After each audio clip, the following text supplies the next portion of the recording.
Olá pessoal, eu sou Luiz Arthur Nogueira, este é o Papo de Economista, um programa feito por economistas sem economês, direto dos estúdios da B3 em São Paulo. Conosco nesta semana, Evandro Buttini, economista-chefe da Rio Bravo Investimentos. Evandro, seja bem-vindo, tudo bem? Obrigado, Luiz, tudo bom? Tudo bom? Tudo ótimo. Evandro, primeiro bloco, tema do convidado, você escolheu a produtividade. A primeira pergunta que eu te faço é: por que o Brasil tem sempre uma produtividade tão baixa quando a gente compara com os principais rankings internacionais? A resposta é um pouco longa porque não tem um único culpado, né, Luiz? Tá.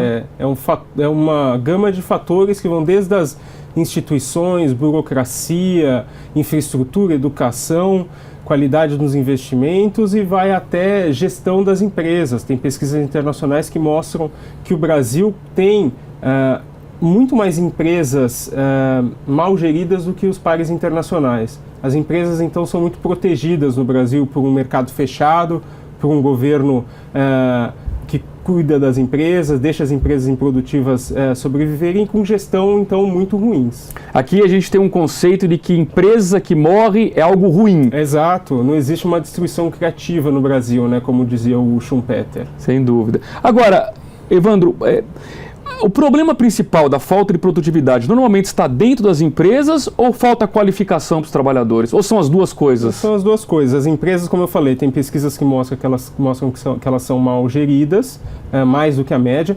O problema no Brasil não é nem tanto a média, mas, como a gente fala, a distribuição um pouco mais à esquerda, ou seja, muita empresa mal gerida, sem usar parâmetros internacionais. Isso é principalmente porque as empresas no Brasil são menores, não tem um estímulo para consolidação nas empresas no Brasil.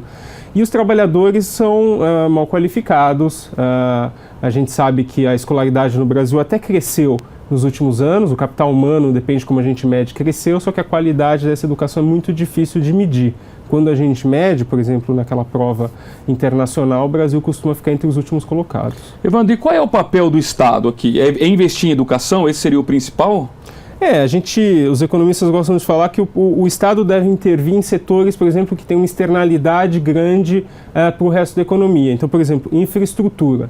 Os retornos sociais de você construir uma ponte, uma estrada, uma ferrovia são muito maiores que os retornos privados, às vezes. Aí sim o governo deve investir, às vezes até dar subsídio nessas atividades. Infraestrutura, educação, educação básica principalmente, né? O Brasil, um dos grandes problemas com a educação no Brasil é que o governo gasta muito com educação superior e pouco com educação básica. No total, ele até gasta como os pares internacionais, mas em educação básica ele gasta menos do que os nossos competidores. Agora, Evandro, assim, como é que a gente vira esse jogo? Vamos imaginar um empresário que nos assiste agora, ele tem uma empresa, ele fica imaginando, bom, eu quero aumentar a produtividade da minha empresa. Investir em tecnologia de ponta, resolve? Um dos fatores resolve. Tem alguns setores que o Brasil está muito para trás da fronteira tecnológica, né? Então depende muito do setor em que cada empresário está. Tem o papel, o governo tem que primeiro parar de atrapalhar. Hoje o governo atrapalha, certo? Tem que dar estímulo para o empresário investir em pesquisa e desenvolvimento. Hoje são pouquíssimos exemplos de apoio a investimento em P&D nas empresas. Poderia ser maior.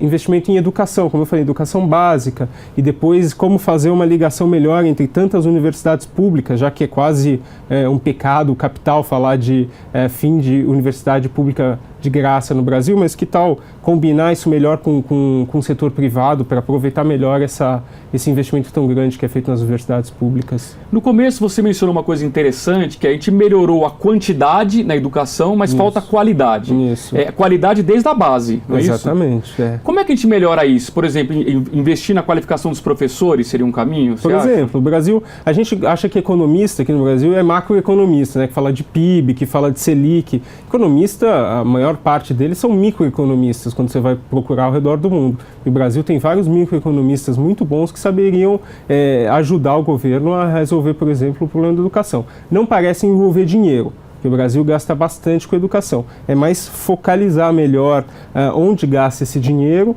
e, como eu falei, investir mais em ensino básico, menos em ensino superior. Muito bem, Evandro Buttini, economista-chefe da Rio Bravo Investimentos, conosco nesta semana no Papo de Economista. O Evandro volta amanhã, no segundo bloco, para a gente falar sobre as privatizações do governo Temer. Um grande abraço e até lá!